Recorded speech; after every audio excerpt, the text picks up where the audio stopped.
Kas te olete kunagi kõndinud tänaval ja selline mees tuleb sulle vastu ja üritab sulle midagi müüa? Ilmselt mitte, aga tegelikult juhtub see sinuga internetis peaaegu iga päev. Tegelikult on igasugune reklaam ja turundus siin internetis võrreldav selle mehega siin. Nagu ilmselt temal on ka interneti reklaamil sadu trikke, mida ekraani taga ilmselt ei mõista. Toon nüüd üles mõned digiturunduse tehnikat selle mehe näol.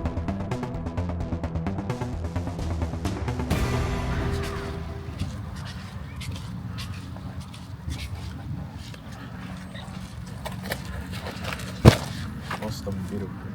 Vaata, kui ilusad need on. No, ikka. Aitäh.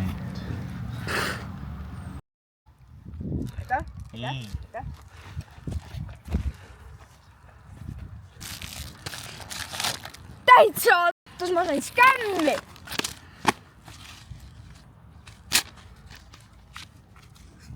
Aga internetis on tihti samamoodi.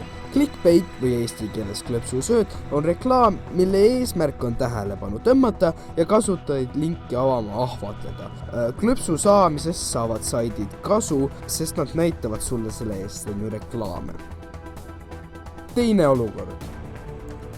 Oled kuskil einetamas, kui äkki. Ja selle sööklatoit on ikka täitsa hea. Ostan pirukaid. Vaata, siin on pirukaid. Ostan pirukaid. Millega? Ma maksin sööklale, et siin olla sulle pirukaid müüma. Et mul on õigus sulle müüa pirukaid. Selline reklaamimine toimub peamiselt netis, suhtlusplatvormidel ja teistes sotsiaalmeediates. Selliste reklaamide nimed on pop-up reklaamid. Oled kunagi tahtnud minna poodi, et midagi osta? Seda poes otsides peaksid leidma selle, mida otsid. On ju? Kus see piim siis on? Leidsin!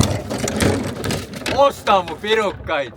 Ma maksin poele, et siin olla ja sulle pirukaid müüa, et nüüd sa ostad neid.